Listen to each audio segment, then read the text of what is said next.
Oke, baik, bismillahirrahmanirrahim.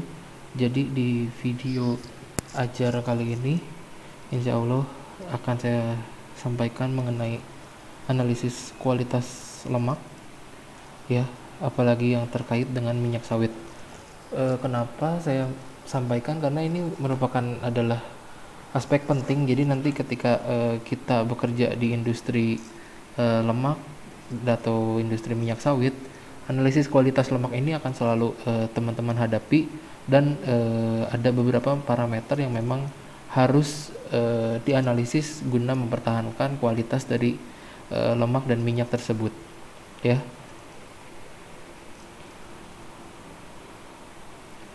Oke, jadi outline perkuliahan kali ini atau materi kali ini disusun berdasarkan standar mutu minyak sawit yang tercantum pada SNI. Jadi di SNI ini dia mengatur parameter apa saja yang harus ada di dalam minyak, yang harus terukur dalam minyak sawit tersebut. Ya, antara lain ada kadar air, kemudian ada analisis bilangan asam, analisis minyak pelikan, analisis bilangan peroksida, kemudian ada vitamin A, dan analisis angka anisidin. Sebenarnya untuk anisidin ini dia tidak tercantum di dalam SNI, tapi ini merupakan parameter yang penting untuk mengukur derajat oksidasi dari lemak. Oke, untuk pendahuluan, quality itu adalah, atau kualitas itu adalah tanggung jawab dari semua pihak yang terkait di dalam proses produksi minyak. Jadi dari kebun hingga nanti ke konsumen, ini ada yang dinamakan quality control yang berfungsi untuk menjaga kualitas dari minyak yang akan diproduksi sehingga nanti konsumen akan merasa puas. Ya, begitu.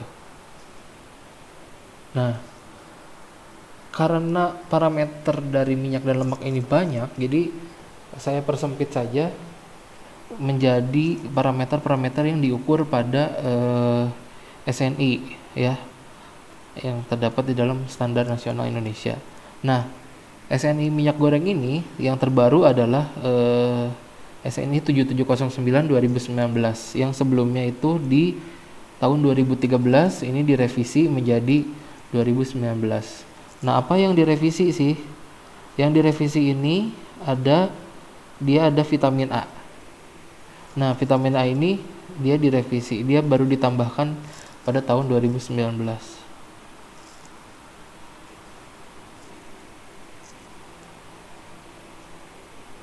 Oke, next. Nah, di SNI itu ada apa aja? Seperti outline tadi, ada kadar air, ada asam lemak bebas, ada bilangan peroksida, ada vitamin A, dan lain-lain. Kita akan bahas satu-satu. Nah, ini adalah kadar air.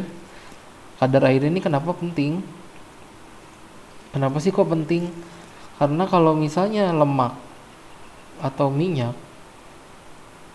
itu terdapat air, nanti ditakutkan terjadi yang namanya hidrolisis. Nah, hidrolisis ini yang akan mengarah kepada kerusakan minyak, ya. Jadi meskipun minyak ini terbilang rendah kadar air, ya, tapi tetap kadar air ini merupakan parameter yang penting. Kenapa? Karena tadi itu untuk menghindari adanya hidrolisis. Nah, untuk teori dasarnya kita langsung ke prinsip saja, ya, karena yang ini sudah dijelaskan tadi. Untuk prinsip itu adalah berdasarkan berat yang hilang dari sampel karena pemanasan pada suhu tinggi. Nah, air itu, ya, pada tekanan 1 atmosfer dia akan menguap di suhu 100 derajat Celcius. Nah, nanti prinsipnya berdasarkan penguapan ini, ya. Nah, ini adalah prosedurnya. Jadi sampel pertama Pertama kali ditimbang terlebih dahulu, ya, kemudian dimasukkan ke dalam cawan konstan, kemudian dipanaskan pada oven pada suhu 130 derajat. Nah, ini tadi, ya, karena air itu mendidih di 100 derajat Celcius, maka kita pemanasannya dilakukan pada suhu 130 derajat Celcius, ya, agar diharapkan airnya nanti menguap semua selama 30 menit, kemudian didinginkan dalam desikator, kemudian ditimbang dan dicatat. Nah, perlakuan ini dilakukan hingga konstan, yang artinya berat pertama dengan berat kedua itu perbedaannya itu kurang lebih di 0,002 gram, ya, perbedaan beratnya. Delta W itu perbedaan berat, kurang lebih itu, ya, sampai ini baru dinamakan konstan. Nah, gimana caranya?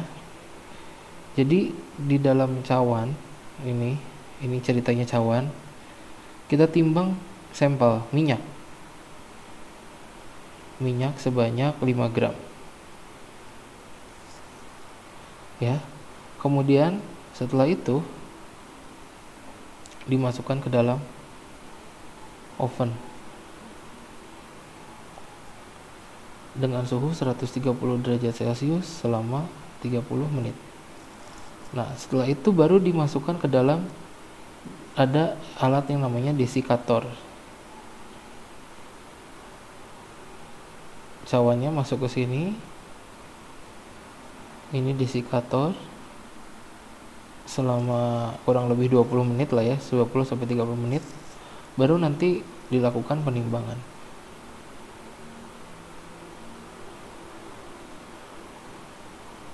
Seperti itu. Nah, lalu kadar airnya dari mana ditentukannya?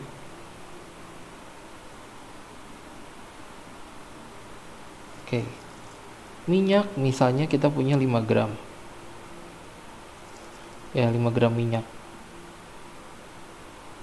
Kemudian kita panaskan pada oven. Ini oven 130. Nah, logikanya air menguap nggak? Seperti yang sudah dibilang kan tadi, air menguap di suhu 100, ya.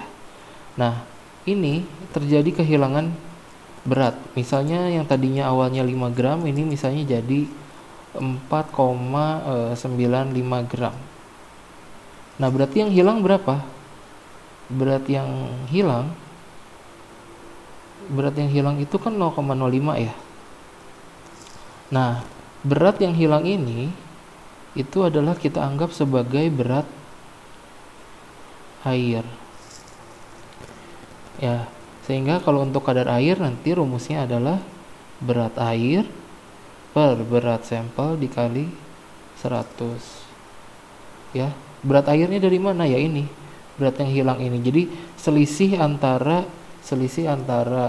berat sampel awal dengan berat sampel setelah pengovenan itu adalah berat air. Pada prinsipnya kadar air itu seperti itu, ya, prinsipnya. Oke. Nah, kemudian yang selanjutnya adalah analisis bilangan asam dan free fatty acid. Nah, untuk definisinya bisa dibaca, ya. Adalah ukuran dari jumlah asam lemak bebas yang dihitung berdasarkan berat molekul dari asam lemak atau campuran asam lemak. Ini BM itu adalah berat molekul. Prinsipnya adalah berdasarkan netralisasi, ya. Jadi di dalam lemak ini ada asam lemak yang pastinya bersifat asam, kemudian nanti akan dititrasi menggunakan basa, ya, sehingga ketika asam dan basa bertemu itu akan terjadi reaksi netralisasi.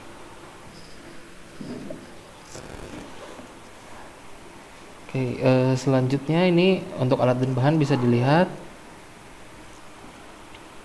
Nah, kemudian ini ada prosedur dan perhitungannya. Untuk prosedur Analisisnya cukup simpel seperti kemarin teman-teman lakukan di lab untuk analisis FFA. Hanya saja di sini interpretasinya adalah bilangan asam terlebih dahulu.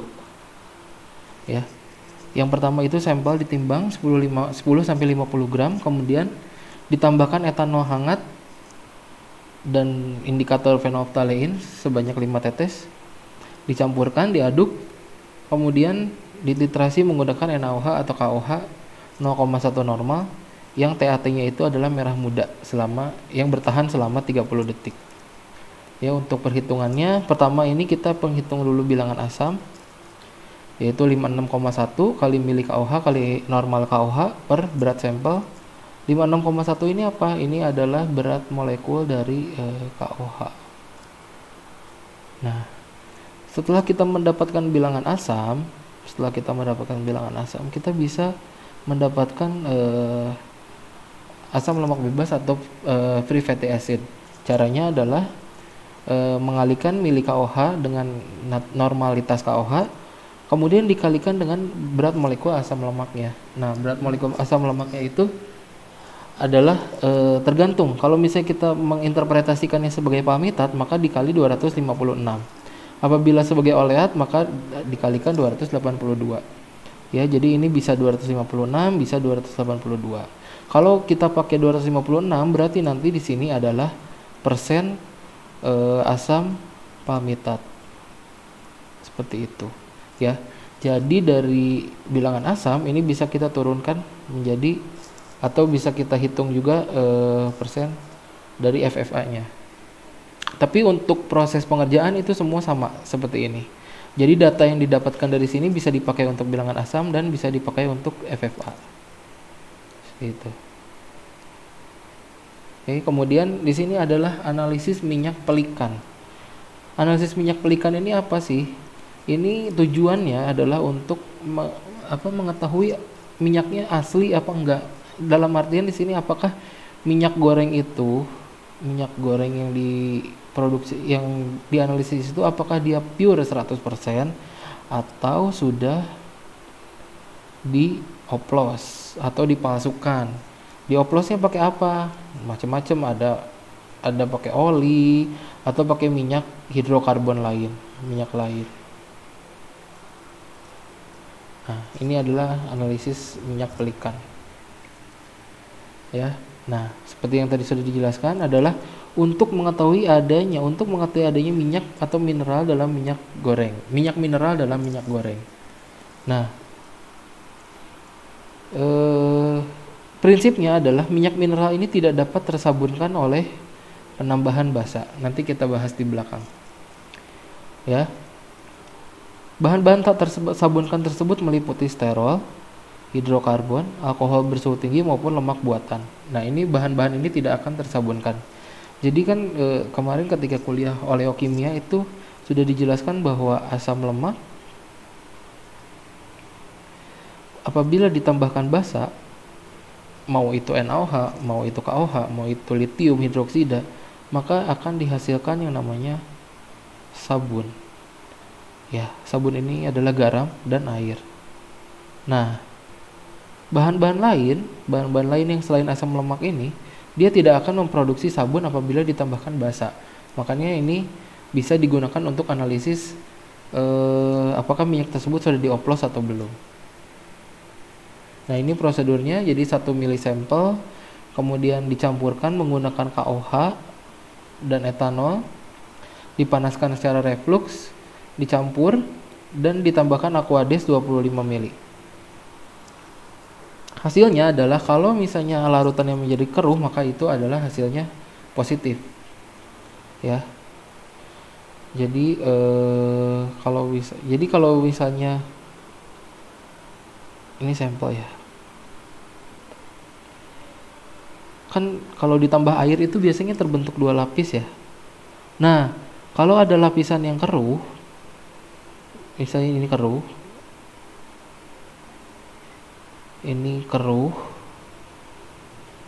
ini bening. Yang positif adalah yang keruh, yang bening itu adalah yang negatif. Maka yang keruh ini dicurigai sudah dioplos. dicurigai sudah dioplos. Ya, sementara yang bening inilah yang kita inginkan. Oke. Kemudian di sini ada analisis bilangan peroksida. Tujuannya itu adalah untuk mengukur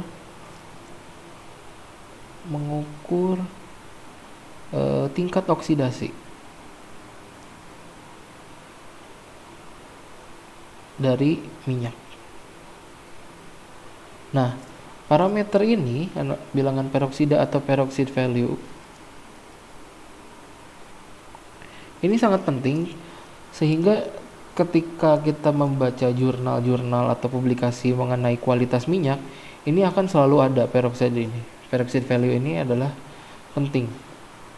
Ya, makanya kita harus mempelajari ini, minimal kita tahu konsep atau prinsip di balik analisis angka peroksida ini. Ya, ini adalah konsepnya. Jadi ketika kuliah antioksidan kemarin kalau nggak salah ya, sudah dijelaskan bahwa ketika reaksi ketengikan itu berjalan akan dihasilkan senyawa hidroperoksida ini. Nah, hidroperoksida ini dia bersifat oksidator. Ya. Yang nanti dia akan bereaksi dengan Ki yang bersifat reduktor, menghasilkan I2 berwarna kuning. Nah, kemudian I2 berwarna kuning ini nanti akan dititrasi menggunakan I2 ini adalah oksidator. I2 ini akan bereaksi atau dititrasi menggunakan natrium CO sulfat bersifat reduktor. Nah, nanti akan menghasilkan larutan-larutan tidak berwarna. Nanti kita jelasnya kita bahas ya. Nah, untuk menurut SNI jumlah maksimalnya itu adalah 10 mili ekuivalen O2 per kilogram minyak. Gitu. Jika minyak yang kita punya itu peroxide value-nya di bawah 3 mili ekuivalen per kilogram, maka akan dapat dikatakan minyak tersebut memiliki kualitas yang sangat baik. Nah, ini adalah teori dasarnya. Kenapa bilangan peroksida itu diukur? Karena ketika proses oksidasi dia akan mengalami kenaikan. Begitu pula dengan pembentukan produk-produk sekunder dia akan naik. Nah, kenaikan inilah yang kita ukur. Ya, yang kita ukur. PV ini dapat memberikan indikator kualitas. Kalau angka PV-nya semakin naik, berarti kualitasnya semakin turun. Kenapa? Karena berarti oksidasinya sudah berjalan cukup lama sehingga menyebabkan konsentrasi PV-nya juga tinggi. Gitu. Ini adalah alat bahannya, nanti bisa dilihat. Nah, ini adalah prosedurnya juga nanti bisa dilihat. Ya. Jadi intinya begini. Ini minyak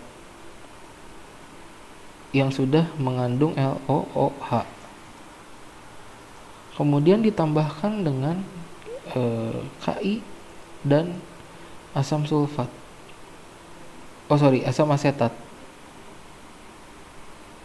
Nah, LOOH dan Ki ini akan bereaksi menghasilkan I2. Nah, misalnya di sampel teman-teman itu LOOH peroksidanya sudah terdapat sebanyak 4 mol misalnya. Nah, kemudian direaksikan dengan Ki misalnya 6 mol. Nah, I2 yang terbentuk ini akan sama dengan peroksida yang terdapat dalam sampel. Jadi I2 ini adalah memiliki angka sebanyak 4 mol juga. Jadi I2 ini dapat mewakili hidroperoksida yang terdapat di dalam sampel. Gitu. Nah, kemudian I2 ini dia ini memiliki warna kuning. Ya, jadi nanti di Erlenmeyer teman-teman ini warnanya akan agak orange seperti ini. Ini adalah I2. Nah, kemudian kita titrasi menggunakan natrium tiosulfat. menghasilkan. Nah, nanti ketika setelah dititrasi oleh natrium tiosulfat ini, warna kuningnya akan sedikit menghilang karena I2-nya sudah tereduksi oleh tiosulfat tersebut. Kuningnya menghilang, agak memudar. Nah, ketika memudar inilah kita tambahkan indikator berupa pati atau kanji. Nah, ketika penambahan kanji ini, nanti larutan di dalam Erlenmeyer kita itu akan berubah menjadi warna biru.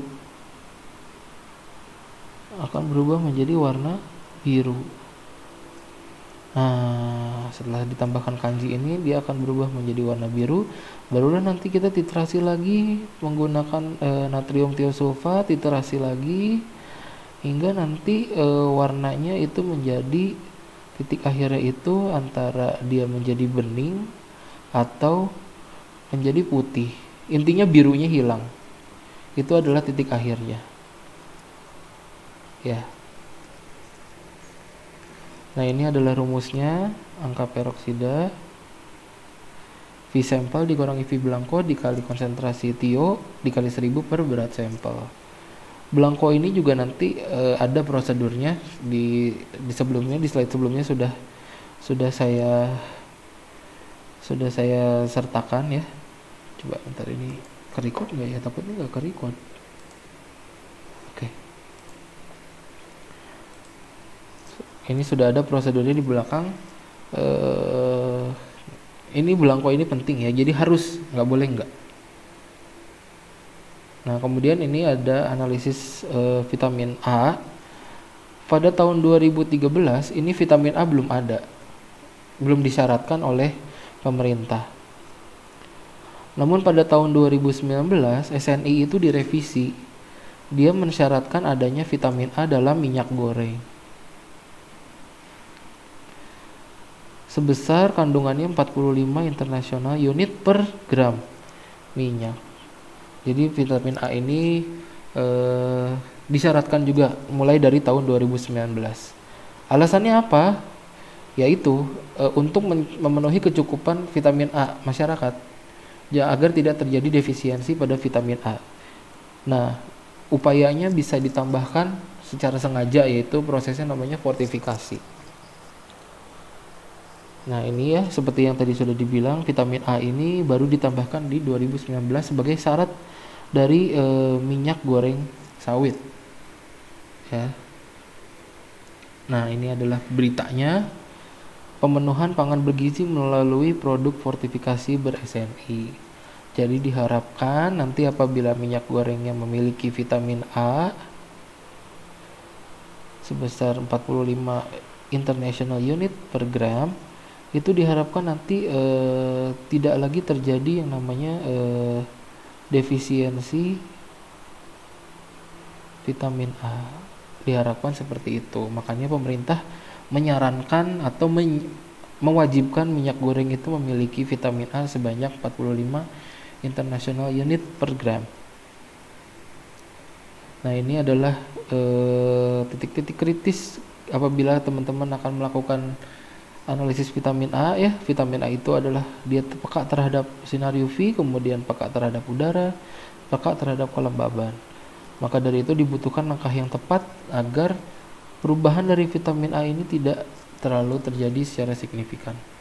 Misalnya adalah pengerjaannya dilakukan di ruangan yang terhindar dari paparan sinar matahari langsung. Kemudian setiap penyimpanan reagen itu disimpan atau sampel disimpan di botol gelap dan sebagainya. Nah, untuk analisis ini karena SNI 2019 yang saya nggak bisa akses, jadi salah satunya saya ambil dari referensi buku. Untuk analisis vitamin A ini menggunakan kromatografi kinerja tinggi atau high performance liquid chromatography. Ya, jadi yang pertama ini sampelnya disaponifikasi, dilarutkan, diambil vitamin A-nya, kemudian dideteksi menggunakan HPLC dengan panjang gelombang 325 nanometer ya. Itu dengan flow rate 1 sampai 2 mili per menit. Nah, ini adalah interpretasi hasilnya. Jadi kalau HPLC itu sebenarnya kasarnya adalah mencocokkan. Ya, jadi di sini ini adalah retensi, waktu retensi. Jadi mencocokkan antara standar dengan sampel. Ya. Kalau di sini ini adalah standar. Ini adalah standar. Nah, di standar ini dia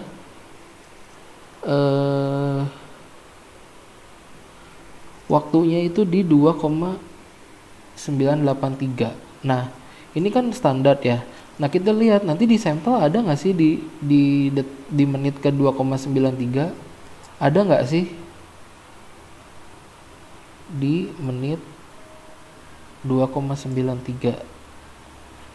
Kalau ada, berarti sampelnya positif mengandung vitamin A. Kalau tidak ada, berarti sampelnya ya nggak ada vitamin A-nya. Ya, karena kita mencocokkan dengan standar. Nah, standar ini apa sih? Standar ini adalah vitamin A murni. Ya, bisa dalam bentuk biasanya ini retinil asetat. Retinil asetat. Nah, standar ini setiap analisis vitamin itu beda-beda. Kalau vitamin A pakai retinil asetat, kalau vitamin E nanti dia pakai tokoferol murni dan sebagainya. Ya, kalau ini vitamin A adalah menggunakan retinil asetat. Nah, kemudian ini adalah kurva sampelnya. Bisa kita lihat di sini ternyata di sampelnya ada nih di 2,967, berarti sampelnya benar terdapat vitamin A.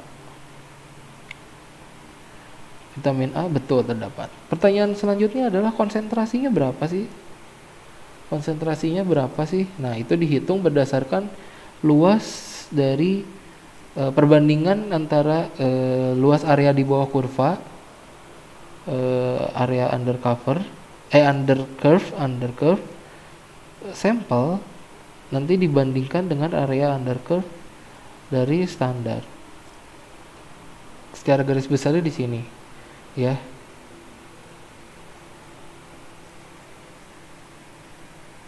Nah, tadi ya terdapat peak pada sampel di retention time menit ke-29. Hal ini 2,9. Hal ini menunjukkan adanya vitamin A pada sampel. Nah, ini adalah rumusnya ya. AT ini adalah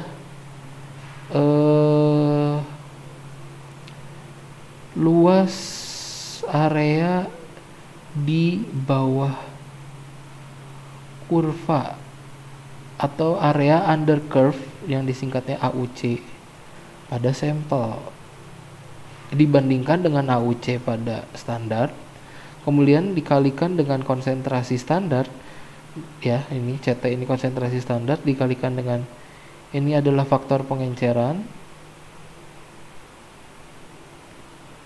dibagi dengan volume sampel. Seperti itu kurang lebih rumusnya.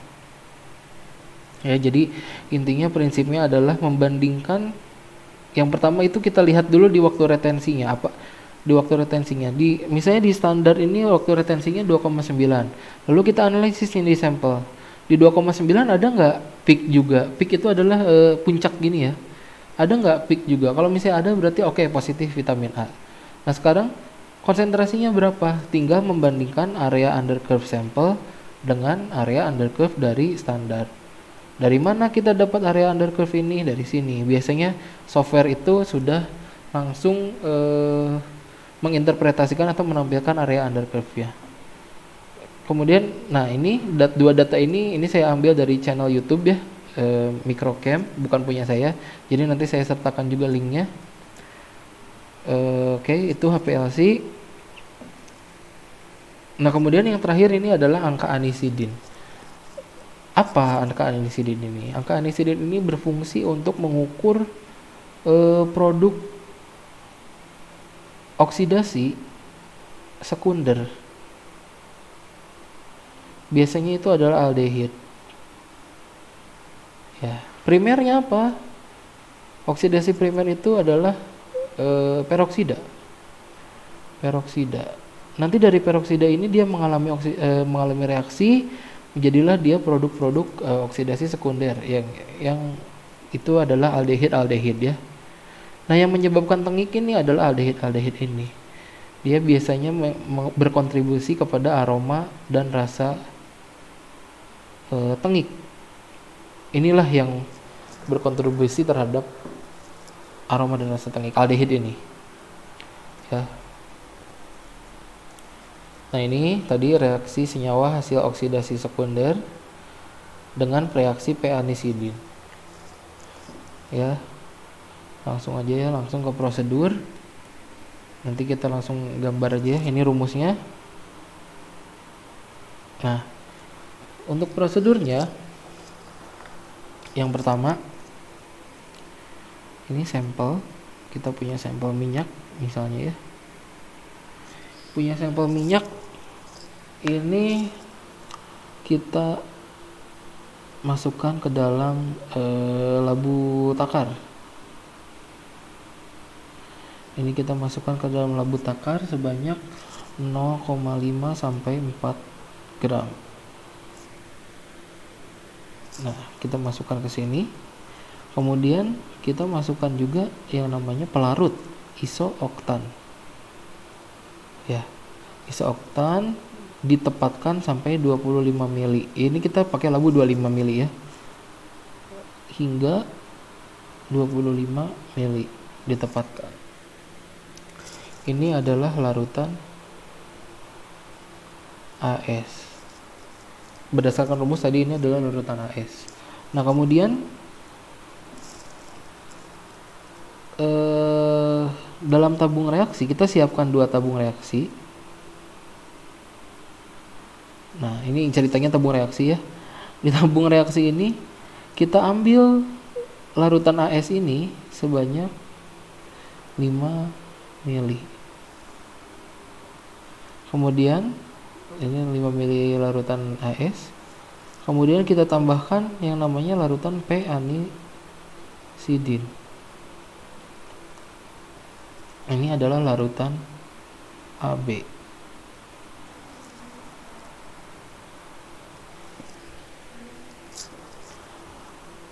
Nah, kemudian di tabung kedua ini adalah isinya hanya 5 mili isooktan dan 1 mili p-anisidin.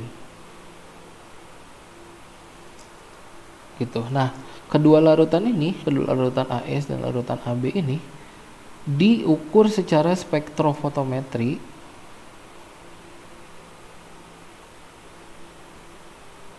pada panjang gelombang 350 nanometer. Gitu. Cara kerjanya seperti itu. Ya. Jadi intinya sampel minyak yang sudah tadi kita larutkan, larutan AS, ini kemudian nanti diambil 5 mili ditambahkan p-anisidin, itu adalah larutan AB. Larutan AB, larutan AS dan blanko. Nah, ini adalah blanko. Blanko ini nanti semua dianalisis secara spektrofotometri di panjang gelombang 350 nanometer. Untuk perhitungannya ini ya, 25 kali 1,2 AS dikurangi AB per M itu adalah angka anisidinnya. Ini saya ambil dari AOCS tahun 2011. Ini AOCS ini adalah lembaga yang berkutat dalam bidang minyak dan lemak ya. Dia mengcover semua proses analisis, kemudian pengetahuan bahannya juga dia mengcover AOCS ini. Ya, jadi ini saya ambil dari sumber yang memang sudah kredibel. Ya. Oke.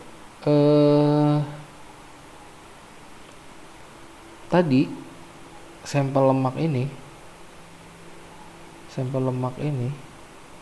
apabila ketemu atau direaksikan dengan anisidin, bukan lemak, salah. Maksudnya adalah senyawa